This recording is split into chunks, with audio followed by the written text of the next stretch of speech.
Bismillahirrahmanirrahim. Assalamualaikum warahmatullahi wabarakatuh. Perkenalkan, nama saya Ainun Arika, Prodi Perbankan Syariah, NIM 212020 3861206119. Di sini saya akan menjelaskan mengenai bab 1, di mana eksplorasi asumsi dalam penelitian, uji normalitas, homogenitas, dan linearitas. Baik, yang pertama itu uji normalitas. Uji normalitas adalah sebuah uji yang dilakukan dengan tujuan untuk menilai sebaran data pada sebuah kelompok data atau variabel, apakah sebaran data tersebut berdistribusi normal atau tidak, di mana dasar pengambilan keputusannya yaitu jika nilai signifikannya lebih besar dari 0,05 maka nilai residual berdistribusi normal, tetapi jika nilai signifikannya lebih kecil dari 0,05 maka nilai residualnya tidak bernilai normal. Baik, kita ke uji normalitas. Sebelum ke langkah-langkahnya, kita siapkan data mentahnya terlebih dahulu. Pertama-tama kita ke variabel view, terus di kolom name baris pertama itu kita ketik y, terus desimalnya itu kita klik 0, dan baris kedua itu di kolom name ketik x1, kemudian desimalnya diubah menjadi 0, kemudian di baris ketiga itu kita ketik x2, kemudian desimalnya diubah menjadi 0.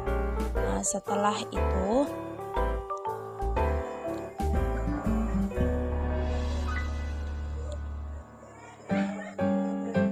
pindahkan ke data view, kemudian masukkan data yang telah dipersiapkan dari sebelumnya.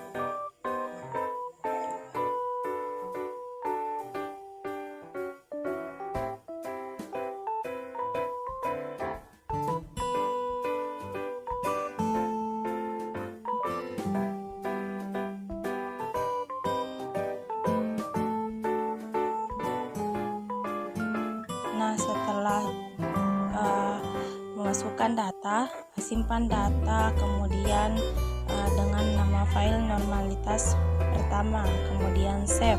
Selanjutnya klik analis, kemudian klik deskriptif statistik, kemudian pilih explore. Setelah itu muncul seperti ini, ianya dimasukkan ke factor list, kemudian x1 dan x2 itu dimasukkan ke dependent list.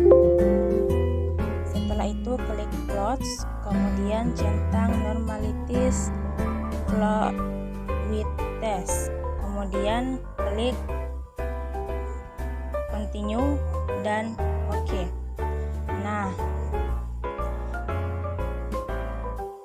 inilah hasil dari uji normalitas pada data yang telah dipersiapkan sebelumnya, di mana ada hasil dari test of normality-nya. Uji selanjutnya yaitu uji homogenitas. Uji homogenitas adalah pengujian yang dilakukan untuk mengetahui sama tidaknya variansi dua buah distribusi atau lebih, di mana dasar pengambilan keputusannya yaitu jika nilai signifikannya lebih besar dari 0,05 maka distribusi data homogen, tetapi jika nilai signifikannya lebih kecil dari 0,05 maka distribusi data tidak homogen. Pertama-tama itu kita buka kembali data dari hasil uji normalitas. Nah, setelah itu ketika sudah terbuka datanya seperti ini, klik analis, kemudian klik conformance, kemudian pilih penuai ANOVA. Setelah itu muncul seperti ini, ianya dimasukkan ke dependent list dan x1-nya dimasukkan ke faktor list. Kemudian klik option, kemudian centang homogeneity of variant test. Setelah itu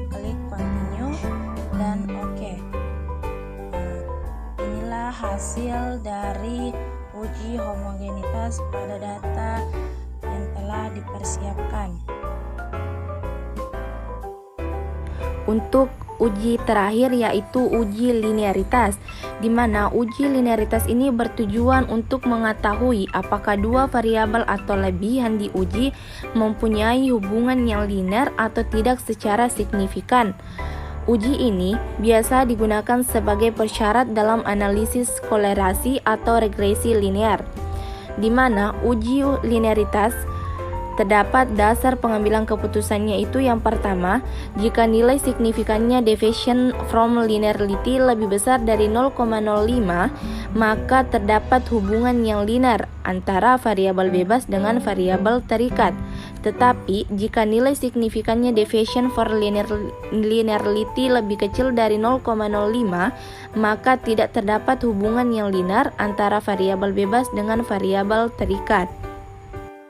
Pertama-tama itu kita ke variabel view, kemudian baris pertama kolom name klik Y, kemudian baris kedua X1 dan baris ketiga itu X2. Setelah itu ubah ke data view, kemudian masukkan seluruh data baik Y maupun X1 dan X2 pada data yang telah dipersiapkan.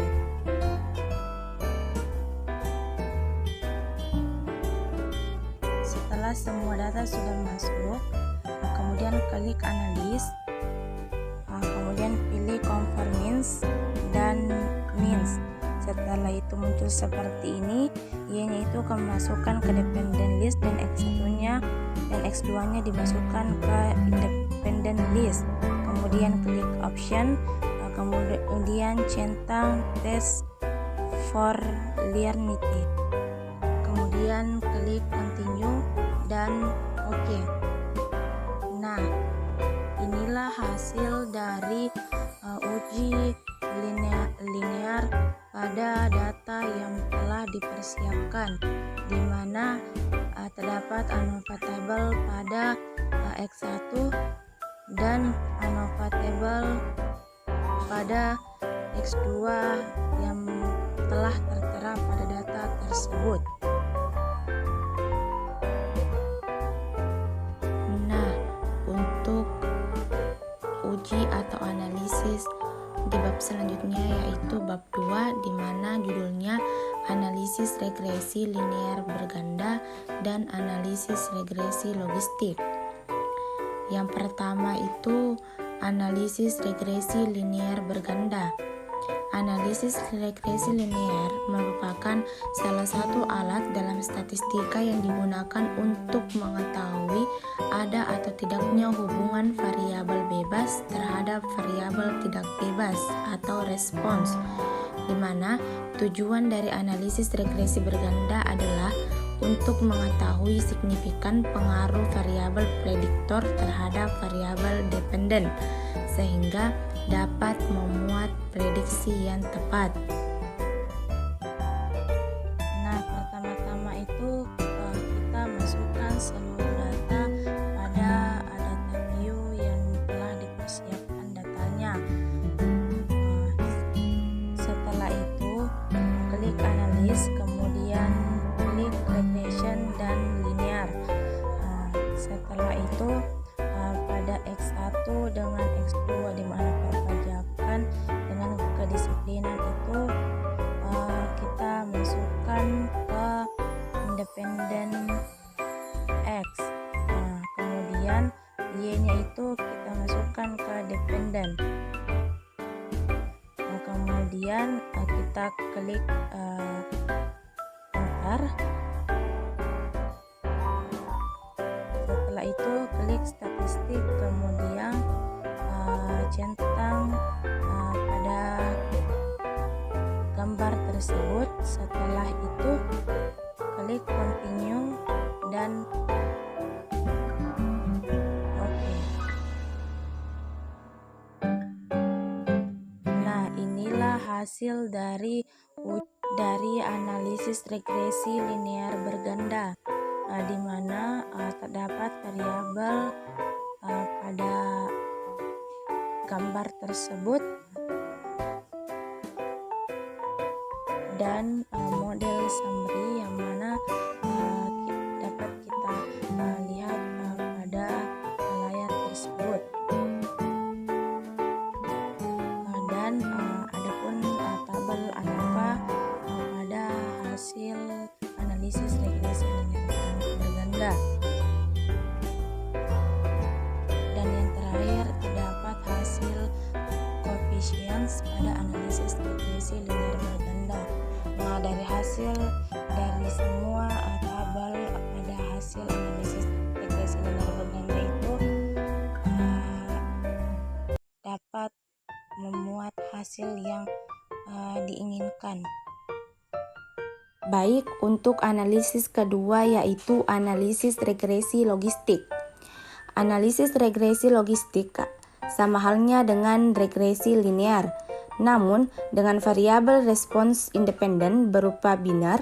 Yang dimaksud variabel biner di sini adalah variabel Bernoulli dengan parameter atau EY sama dengan P. Quittner 2004 seperti regresi linear dalam model logit yang melibatkan satu variabel bebas yang disebut dengan regresi logit sederhana. Model yang dilibatkan lebih dari satu variabel bebas disebut dengan regresi logit berganda. Pertama-tama itu kita masukkan seluruh data yang telah kita persiapkan di data view. Kemudian klik analis, kemudian pilih regression dan pilih binary logistik. Setelah itu di mana y-nya kita masukkan ke dependent, begitupun dengan x1 dengan x2-nya kita masukkan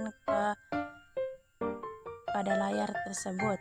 Setelah itu klik option, kemudian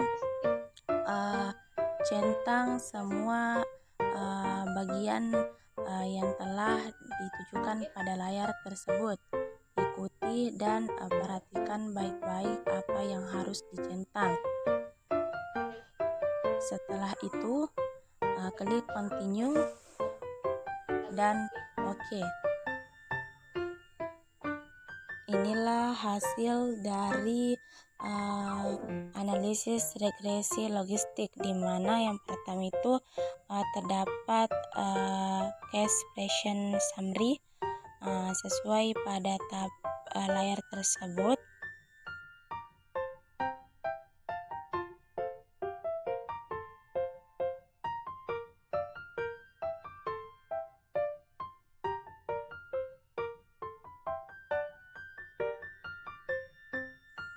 Setelah itu terdapat tabel pada variabel indication.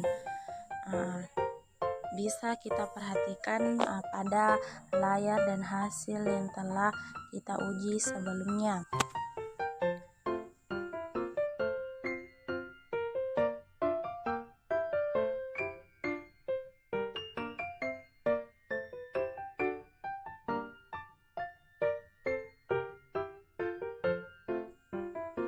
Kemudian terdapat hasil pada tabel model summary.